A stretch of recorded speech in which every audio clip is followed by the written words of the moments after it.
ঠিক সেই মানুষটাকে যখন আমি বিয়ে করলাম বিশ্বাস করে, আব্বা আম্মার মতের বিরুদ্ধে গিয়ে, বাবার বিরুদ্ধে গিয়ে, বোনের বিরুদ্ধে গিয়ে, আজ সেই যুবকটার চেহারা চরিত্রহীন যুবকের চাইতে খারাপ হয়ে গিয়েছে।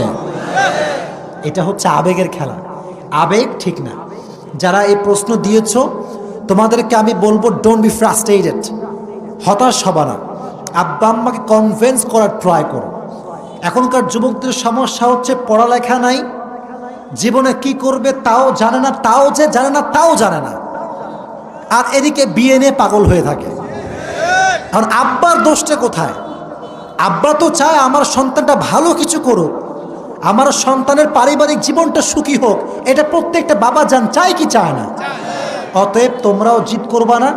আর আব্বা জানদেরকে বলছি, আপনারা দয়া করে যদি দেখেন ছেলেও পছন্দ করেছে, মেয়েও পছন্দ করেছে,